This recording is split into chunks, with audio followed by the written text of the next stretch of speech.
శ్రీ గురుభ్యో నమః. గరుడకేతనము ఇది శ్రీకృష్ణ కథా విశేషములను, అందలి ధర్మమర్మములను, తత్వమును మనకు చక్కగా తెలియచేయునటువంటి పరమపావనమైన గ్రంథము. ఇందలి కథ పూర్తిగా వ్యాస మూలమును అనుసరించినటువంటిది. కృష్ణావతారమందలి నిగూఢములైన అంశములు అనేకములు భాగవతము, మహాభారతము, విష్ణుపురాణము, హరివంశము, బ్రహ్మవైవర్త పురాణము మొదలైన వానియందు అంతర్లీనముగా ఉన్నవి. వానిని వెలికి తీసి భక్తజనులకు అందించుటయే మాస్టర్ ఈకే గారు తలపెట్టిన కృష్ణ నవలా సప్తకము అను బృహత్ ప్రణాళిక. ఈ వరుసలోని 4వ గ్రంథమే గరుడకేతనము. అటువంటి ఈ గ్రంథములోని అంశములను మనము చెప్పుకుంటూ ఉన్నాము. 25 అధ్యాయములు పూర్తి చేసుకున్నాము. 26వ అధ్యాయములోనికి మనము ప్రవేశిస్తూ ఉన్నాము. శ్రావణ బహుళాష్టమి నాడు ద్వారావతి యందు శ్రీకృష్ణుని జన్మదినము అత్యంత వైభవముగా జరుపబడినది. బృందావనమునందలి నంద యశోదాదులు కూడా తమ ముద్దుబిడ్డ యొక్క జన్మదిన సంరంభమును ముందు సంవత్సరముల కన్నా ఇంకనూ వైభవముగా జరుపుకొనిరి. తమ ప్రియ శిశువులకు బలరామకృష్ణులను మరి ఒకమారు భౌతికముగా కలిసికొని ముచ్చటగా ముద్దాడవలెనని యశోదానందులకు అనిపించినది. బహుళ నవమి నాటి సాయం సమయమున బలరామకృష్ణులు పశ్చిమ మహాసముద్రము కూలమున ఇసుక తిన్నెలపై ఆసీనులై ఉండిరి. సాయం సమయము అగుచున్నను భానుని కిరణములు ఋతుధర్మమునకు విరుద్ధముగా తీక్ష్ణతను చూపుచున్నవి. బలరాముడు కృష్ణునితో ఇట్లు పలికెను: తమ్ముడా, ఏమి ఈ విచిత్రము? వర్షామేఘములు ఆవరించి జల్లులు పడుచు శీతలత్వమును కొలుగొచేయు ఈ సమయమున భానుని అకాలమగు ఈ ఉగ్రరూపమేమి? కృష్ణుడు: అన్నా, ఇదంతయు రాబోవు అమావాస్య నాడు సంఘటిల్లబోవు సంపూర్ణ సూర్యగ్రహణము యొక్క ప్రభావమే. ఆ దినమున మనము తల్లిదండ్రులను, ఉగ్రసేన మహారాజును, మన స్త్రీజనమెల్లరను వెంటనిడుకొని స్యమంత పంచకమునకు పోయి అచటి సరోవరమునందు గ్రహణ స్నానము ఆచరింపవలయునని నా మనమునందు సంకల్పము కలిగినది. ఈ స్యమంత పంచకమున 5 మడుగులున్నవి. పూర్వము భార్గవరాముడు 21 మారులు క్షత్రియ సంహారము చేసిన సందర్భమున వారి దేహముల నుండి బయల్వెడలిన రక్త ప్రవాహములను అతడు 5 మడుగులుగా ఏర్పరచెను. ఆ 5ను స్యమంత పంచకము అనబడు క్షేత్రముగా ప్రసిద్ధి వహించెను. గ్రహణ స్నానమునకై మనము ఈ యాత్రలకు వెడలునప్పుడు ద్వారక రక్షణకు ప్రద్యుమ్న, గద, సాంబాది యువవీరులను నియమించి పోవుదుము. కృష్ణుడిట్లు చెప్పునంతలో ఒక తాపసి వారి ఎదుట నిలిచి కృష్ణునకు నమస్కరించెను. కృష్ణుడు అతనితో ఇట్లు పలికెను: సఖా మైత్రేయ, ఏమి ఈ ఆకస్మికాగమనము? అనగా మైత్రేయుడు అంటూ ఉన్నాడు: తమకు తెలియనిదేమున్నది? అనగా కృష్ణుడు అంటున్నాడు: తెలిసిన దానినే మరలా తెలియచెప్పవలెను కదా అన్నాడండి. అప్పుడు మైత్రేయుడు అంటున్నాడు: నీవు సంకల్పించిన ఈ గ్రహణ స్నానమునకు సర్వము నీకే అర్పించిన భక్తులను, నీ ఆశ్రితులను మాత్రమే కాక సమకాలీనులైన ఇతర జనులను కూడా అతడికి ఆకర్షింపబోవుచున్నావు కదా అన్నాడండి. అంటే భక్తులను, ఆశ్రితులను మాత్రమే కాకుండా సమకాలీనులైన ఇతర జనులను, వాళ్ళను కూడా అక్కడికి ఆకర్షిస్తున్నావు కదయ్యా ఆ యాత్రకి అంటున్నాడండి. అప్పుడు కృష్ణుడు అంటున్నాడు: నాకు ఇతరము లేదు కదా. ఆయన ఎవరండి? భగవంతుడు కదా. ఆయనకి నా వాళ్ళు పరాయి వాళ్ళని ఉంటుందా? ఇతరం అనేది ఉంటుందా? ఉండదు కదండి. అదే అంటున్నాడు కృష్ణుడు, నాకు ఇతరము లేదు కదా అనగా మైత్రేయుడు అంటున్నాడు: కామక్రోధములకు వసులై తమ కర్మబంధమును ఏర్పరచుకొనిన వారు ఇతరమైన దృష్టితో నిన్ను చూచెదరు కదా అనగా కృష్ణుడు అంటున్నాడు, అట్టివారును గ్రహణ స్నానము వలన కలిగిన పుణ్యముతో తమ పాప ఫలములను పరిహరించుకొనవచ్చునను భావముతో వచ్చెదరు అనగా అప్పుడు మైత్రేయుడు అంటున్నాడు, అటులైన ఈ సన్నివేశమునకు ఎవరెవరిని రావింపదలచితివి అని అడిగాడండి. అప్పుడు కృష్ణుడు అంటున్నాడు, ద్వారక నుండి మా తండ్రి యగు వసుదేవుడును, మా తల్లులందరూను, తాతగారగు ఉగ్రసేనుడును, నా అష్టమహిషులను, మా వదినయు సుభద్రయును, అక్రూరుడును, ఉద్ధవుడును వచ్చెదరు. బృందావనవాసులెల్లరూ మా తల్లిదండ్రులకు యశోదానందులతోనూ పురోహితులకు గర్గ ప్రవర్గ్యులతోనూ కలిసి తెంచెదరు. కామ్యకవనము నుండి పాంచాలి సహితులైన పాండుకుమారులు విచ్చేయుదురు. పాండునందనుల ఇతర పత్నులు కూడా తమ పుట్టినిండ్ల నుండి వచ్చి చేరుకొందురు. హస్తినాపురము నుండి భీష్మద్రోణులు, విదుర సంజయులతో కూడిన గాంధారి, ధృతరాష్ట్రులు, కుంతియును విచ్చేయుదురు. ఇంకను విరాటుడు, భీష్మకుడు, ద్రుపదుడు, కుంతిభోజుడు, బాహ్లికుడు మొదలగు రాజులు కొందరు అరుగుదించెదరు అన్నాడండి కృష్ణుడు. అంతటా బలదేవుడు ఇట్లనెను, అట్లయినచో వ్యవధానము తక్కువగా ఉన్నందున వీరందరకు వెంటనే మనము వర్తమానము పంపవలెను కదా అనగా కృష్ణుడు అంటున్నాడు, గర్గుల వారికి ఈ విషయమును తెలిపినచో బృందావనవాసులెల్లరను ఆయన సమీకరించి కొని రాగలరు. విదురునికి వ్యాసుని నుండి, పాండునందనులకు మార్కండేయుని నుండి నా సంకల్పము వెలువడిన వెంటనే వర్తమానము అందినది. మిగిలిన రాజన్యులెల్లరకు వర్తమానమందునట్లు తగిన ఏర్పాట్లను నీవు చేయుము అన్నాడండి కృష్ణుడు. అప్పుడు మైత్రేయుడు అంటున్నాడు, వాసుదేవా, ఈ సన్నివేశమున పాల్గొనిన వారెల్లరూ వారి వారి పరిణామ స్థాయిని అనుసరించి నీ సాన్నిధ్యము యొక్క ప్రభావ వైఖరిని అనుభవింపగలరు. మరి నాకు సెలవు నొసంగెదవా అన్నాడు మైత్రేయుడు. అప్పుడు కృష్ణుడు అంటున్నాడు, గోదోహన మాత్ర కాలమును ఒకచోట నిలువని వాడవు గదా, పోయిరమ్ము. కృష్ణునకు నమస్కరించి మైత్రేయుడు ఎటుల వచ్చెనో అటులనే నిష్క్రమించెను. హస్తినాపురమందు భీష్ముని సదనమున విదురుడు భీష్మునితో సంభాషించుచుండెను. ఇంకో సన్నివేశంకి వచ్చామండి మనం. విదురుడు భీష్మునితో సంభాషిస్తూ ఉన్నాడు.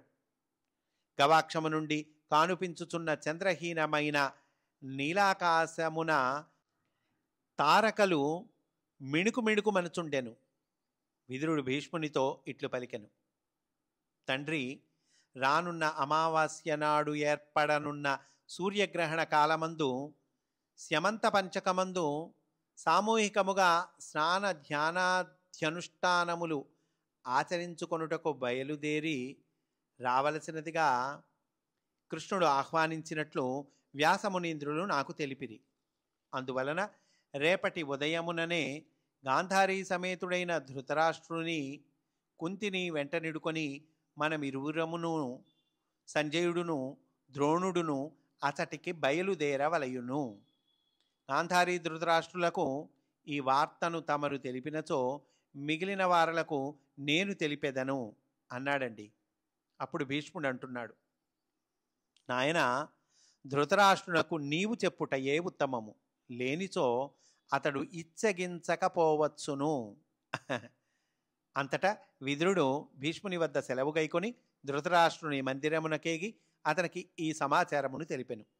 అతనితో ధృతరాష్ట్రుడు ఇట్లు పలికెను, అట్లయినచో బలరామకృష్ణులకు కూడా నిత్య నైమిత్తికాది కర్మలను ఆచరించుట ఆవశ్యకమైనదన్నమాట అన్నాడండి. ఏమయ్యా, అంతటి వాళ్ళకు కూడా ఇదిగో నిత్య నైమిత్తికాది కర్మలు ఆచరించటము ఆవశ్యకమైనదన్నమాట అన్నాడండి ధృతరాష్ట్రుడు. విదురుడు అంటున్నాడు, అట్టి అవసరము లేనివారయ్యును లోకమర్యాదను పాటించుటకై వారు కూడా ఇట్టి కర్మలను చేయుదురు. లేనిచో వానిని ఆదర్శముగా చూపి లౌకికులు కర్మను ఎగవేయ చూచెదరు. చాలా ఇంపార్టెంట్ పాయింట్ అండి ఇది. విదురుడు చెప్తూ ఉన్నాడు, వాళ్ళు లోకానికి ఆదర్శం చూపించడం కోసం చేస్తారయ్యా, వాళ్ళు అట్లా కనుక చేయకపోతే లౌకికులు కర్మను ఎగవేయ చూచెదరు అన్నాడండి. మరలా ధృతరాష్ట్రుడు ఇట్లు పలికెను, విదురా, ఈ సమావేశమునకు వెడలేనిచో మనకు కలుగు ప్రయోజనమేమి అంటే నాకేంటి అంటున్నాడండి. అప్పుడు విదురుడు చెప్పాడు, ఈ గ్రహణ స్నానము పుణ్యఫలప్రదమైనది. అదియును కాక వాసుదేవుని దర్శనము సాన్నిధ్యము మనకు కలుగును. మరి ఒక ప్రయోజనము ఏమనగా, నీ తమ్ముని కుమారులకు యుధిష్ఠిరాదులును నీ కోడలకు పాంచాలియు అతడకు వచ్చుచున్నారు. వారి యోగక్షేమములను నీవు అరసినచో ఎల్లరును ప్రసన్నులగుదురు. ఇటీవలనే కదా కుమారులను గంధర్వుల బారి నుండి వారు రక్షించినారు.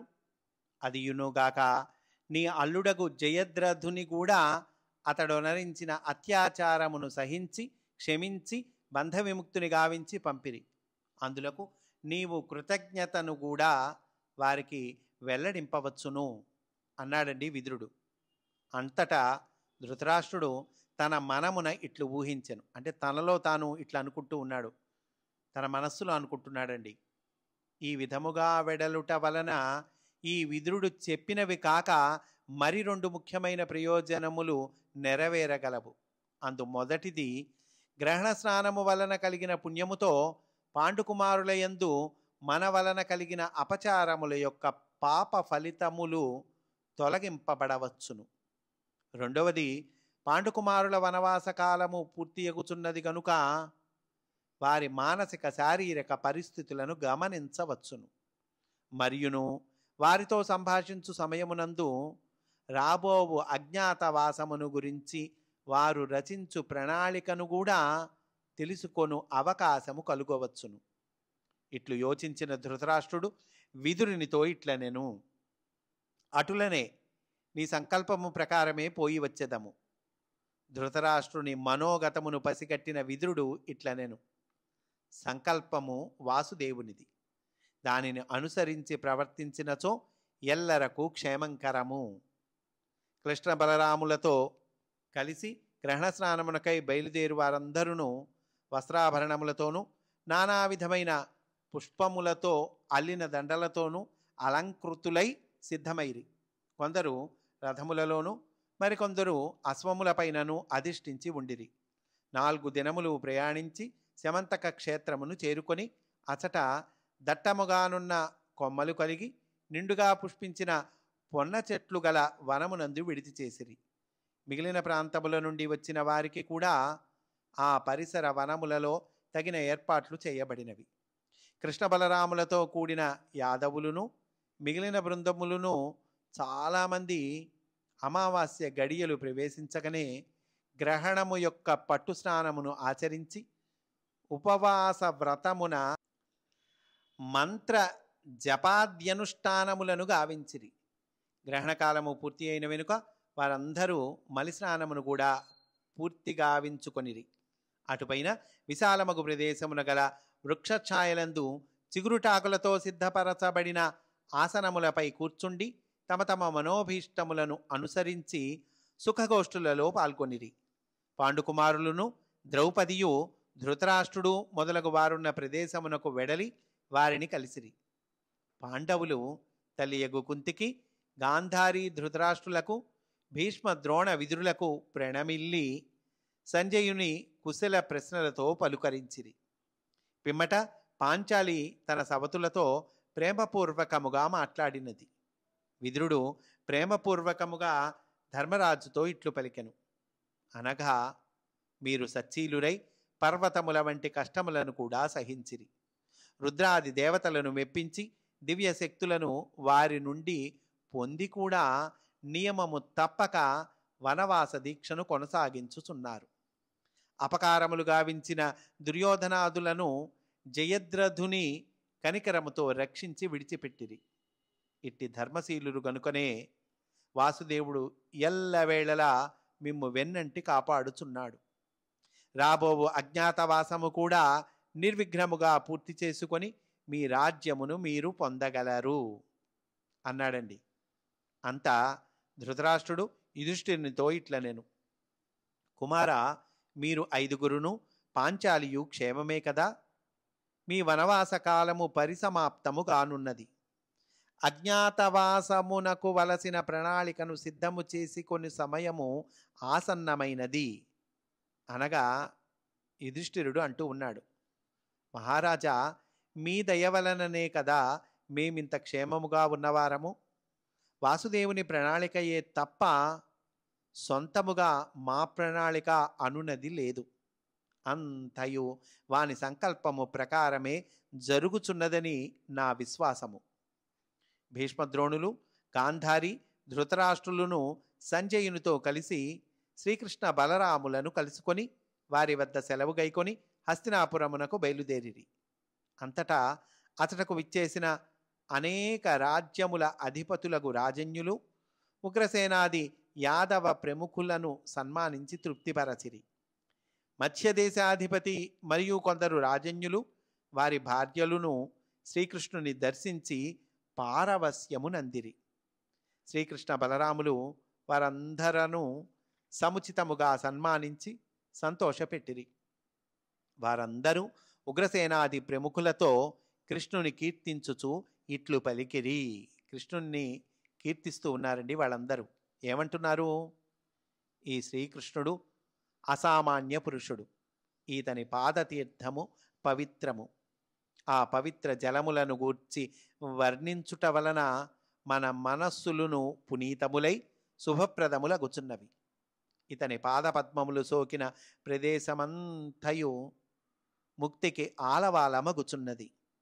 ఈ పురుషోత్తముని దివ్యమంగళ విగ్రహమును సనక సనందాదులకు సైతము యోగదృష్టిచే సాక్షాత్కరింపజేసుకొనుట సుదుష్కరము. అట్టి ఈతని దివ్య స్వరూపమును వీక్షింపగలుగు ఈ గోపాలకులు ఎంతటి తపస్సును ఆచరించిరో కదా. వీరు స్వర్గనర్కములను గురించి ఏమాత్రము ఆలోచింపరు. మోక్షస్వరూపుడైన ఈ విభుని ప్రత్యక్షముగా సేవించుచున్నారు. తనివి తీరా అతనితో సంభాషించుచున్నారు. ఇతని సుఖస్పర్శను పొందుచున్నారు. లోకనాథుడగు ఇతనితో ఆడుచు పాడుచు ఆనందించుచున్నారు. ఇతనితో స్నేహము నెరపుచున్నారు. వీరే నిజమైన భాగ్యవంతులు అన్నారండి వాళ్ళు. చాలా కాలం తర్వాత అందరూ కలుసుకున్నారండి. చక్కగా వాళ్ళందరి మధ్య ఆనందము వెల్లివిరిసింది. ఇదిగో ఆ సన్నివేశము మనకు తెలియచేస్తూ ఉన్నది. విదురుని సహాయముతో పాండుపత్నియగు కుంతి తన కుమారులను కోడలిని పరామర్శించుటకు వారి వద్దకు వెడలినది. వనవాసము వలన కృశించిన దేహములు కలవారై తాపసుల వలె నారచీరలను ధరించిన కుమారులను కోడలిని చూచి కుంతి మనసు దుఃఖాక్రాంతమైనది. తల్లిరాకకు వారెంతయో సంతోషించి ఆమె దుఃఖమును ఉపశమింపచేయ ప్రయత్నించిరి. తమ తల్లిని సొంత తల్లిని వలె సేవించుచున్న విదురుని వారు ప్రశంసించిరి. అచట నుండి కుంతియు విదురుడును కృష్ణ బలరాములు దేవకీ వసుదేవులు మున్నగు యాదవ ప్రముఖులను కలిసికొనిరి. అచట తన కుమారులకు గాంధారీ తనయుల వలన కలిగిన అపకారముల కారణముగా మనసున పరితాపమునకు గురి అయిన కుంతి తన అన్నగారైన వసుదేవునితో ఇట్లు పలికినది: అన్నా, నీ మేనల్లుళ్లగు నా కుమారులు క్రూరమృగములు సంచరించు అడవులలో ఎన్నో అగచాట్లు పడుచున్నారు. వారిని దయతలచి ఆదుకొనలేవా? అయినను విధి ప్రతికూలించినప్పుడు బంధువులు మాత్రము ఏమి చేయగలరు? ఇట్లు పలుకుచు ధైర్యమును కోల్పోయి ఆమె దీనముగా విలపించినది. అంతా వసుదేవుడు ఆమెతో ఇట్లు పలికెను: సోదరి, నీవిట్లు విలపింపవలదు. విధి ఎవరికైనను దాటరానిది. సర్వమును నియమించునట్టి సర్వేశ్వరుడు మాయా అను తెర వెనుక నుండి సూత్రధారుని వలె ఆడించును. దానిని అనుసరించి మానవులు కీలుబొమ్మల వలె ఆడుచుందురు. దైవ నిర్ణయమును ఉల్లంఘించుట దేవతలకైనను అసాధ్యమే. క్రూరాత్ముడైన కంసుడు మమ్ములను కారాగృహమున నుంచి మా శిశువులను వధించెను. కొంతకాలము గడచిన వెనుక కృష్ణుని అనుగ్రహము వలన ఆపదల నుండి బయటపడగలిగితిమి. వసుదేవుని పలుకులతో ఊరట పొందిన కుంతి అతనితో ఇట్లనెను: నా సుతులు బాలురుగా ఉండగానే నా నాథుడు కృష్ణుని మా రక్షకునిగా చూపి దేహమును విడుచుట తటస్థించినది. అప్పటి నుండి ఇంతవరకును ఎన్ని కష్టములు ఎదురైనను దుఃఖింపక శ్రీకృష్ణునే ఆశ్రయించి జీవించుచుంటిని. చిరకాలము తరువాత ఆత్మీయుడవైన నిన్ను కలిసికొనుట వలన క్షణికమైన దుఃఖము నన్ను ఆవరించినది. నీ సాంత్వన వచనముల వలన మరలా దానిని అతిక్రమించగలిగితిని. ఇంతలో నందుడును యశోదయు గోపికలతో కలిసి కృష్ణుని దర్శించుటకై అతటికి వచ్చిరి. వారి మనస్సులు ఆనంద సంప్లావితములు అయినవి. వసుదేవుడును మిగిలిన యాదవులును వారికి ఎదురేగి ఆత్మీయతతో సముచిత మర్యాదలు చేసిరి. తరువాత బలరామకృష్ణులు యశోదానందులకు వినమ్రులై నమస్కరించిరి. యశోదానందులు వారిని ప్రేమానురాగములతో కౌగిలించుకొనిరి. ఆ సమయమున యశోదానందుల నయనములు ఆనంద బాష్పములతో నిండినవి. వారి కంఠములు మోగబోయినవి. యశోద రామకృష్ణులను తన ఒడిలోనికి చేర్చుకొని వాత్సల్యములతో గుండెలకు హత్తుకొనెను. ప్రేమతో ముద్దాడెను. వారి శిరస్సులను మూర్కొనెను. మరల వారిని ఆలింగనము చేసుకొనుచు పరమానంద భరితయై వడలు మరచెను. పిమ్మట రోహిణియు దేవకియు నిండారిన మనసుతో యశోదను కౌగిలించుకొని ఆమెతో ఇట్లనిరి: ఓ యశోద, నీవును నీ భర్తయగు నందుడును మాకు చేసిన ఉపకారములు ఇన్ని అని చెప్పలేము. వానిని మేమెన్నడును మరువచాలము. బలరామకృష్ణులను మీరు అత్యంత ప్రేమానురాగములతో పెంచి పెద్ద చేసిరి. ఈ కుమారులు ఇప్పటికిని మాకన్నా మిమ్ములనే తల్లిదండ్రులుగా తలచుచుందురు. ఎన్నో భయంకరమైన సన్నివేశములలో మీరు వీరిని కంటికి రెప్పవలే కాపాడుచూ పెంచిరి. అందువలననే మీ హృదయములందు వారును మా హృదయములందు మీరును స్థిర నివాసము ఏర్పరచుకొనుట జరిగినది. దేవకియు రోహిణియు యశోదతో ఇట్లు సంభాషించుచుండగా వినుచున్న గోపకాంతల హృదయములు ఆనంద సంప్లావితములైనవి. తమ హృదయేశ్వరుడైన శ్రీకృష్ణుని దర్శింపవలయునను కోరిక పెళ్ళుబుకగా వారు అతని కడకు చేరిరి. ఆ స్వామి దివ్య మంగళ రూపము యొక్క వైభవమునకు పరవశించుచు తమ మనస్సులందే ప్రేమతో అతనిని కౌగిలించుకొనిరి. వారికి గగుర్పాటు కలిగెను. పరబ్రహ్మమును తమ హృదయములందు నిలుపుకొని ధ్యానించుచున్న యోగీశ్వరుల వలె వారు అలౌకిక మగు పారవస్యమునకు లోనైరి. గోపకాంతల అంతర్గత భావములను గుర్తించిన నందనందనుడు వారిని ఏకాంత ప్రదేశమునకు గొనిపోయి కాంతిమయమగు తన దివ్య దేహముతో అందరి సూక్ష్మదేహములను ఆలింగనము చేసుకొనెను.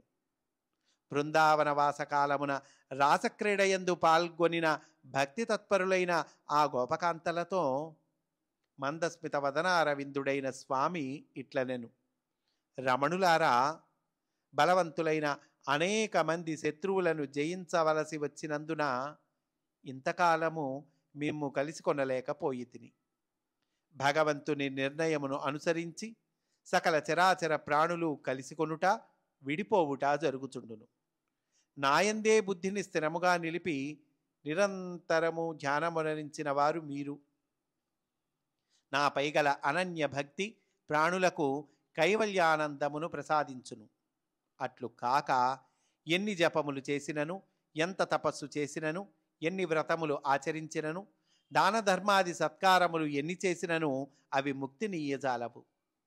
బ్రహ్మ, రుద్రుడు, సనకాది మహామునులు మున్నగు వారి నిర్మలములగు చిత్తములందు కూడా నిలువని భక్తి మీ మనస్సులందు స్థిరపడెను. పూర్వజన్మములందలి మీ సుకృతములు నేటికి ఫలించినవి. మీలో గల అనన్య భక్తి ఇక ఏనాటికి చెదరిపోదు. దాని ప్రభావమున నరకహేతువులైన జన్మ కర్మములు మీకెన్నటికి కలుగవు. రాగద్వేషరహితములగు నిర్మల చిత్తములు గల గోపకాంతలారా, నా పరతత్వమును వివరించదను వినుడు. 4 విధములైన చరాచర ప్రాణుల సృష్టి స్థితి లయములకు నేనే కారకుడను. వారు నా నుండియే ఉద్భవించి నాయందే లయమందెదరు. ఆ ప్రాణులకు లోపలను వెలుపలను కూడా ఉన్నవాడను నేనే. పృథివ్యాపస్తేజో వాయురాకాశములనడి పంచభూతముల సంయోగము వలన సృష్టి ఏర్పడినది కావున భూత సృష్టికి ఈ పంచభూతములు ఉపాదాన కారణములు. సృష్టింపబడిన భూతములు నిమిత్త కారణములు. ఈ కార్యకారణములకు హేతుభూతమైన ఆధారమును నేనే. అనగా ఈ సమస్త సృష్టికి నిమిత్త కారణమును నేనే.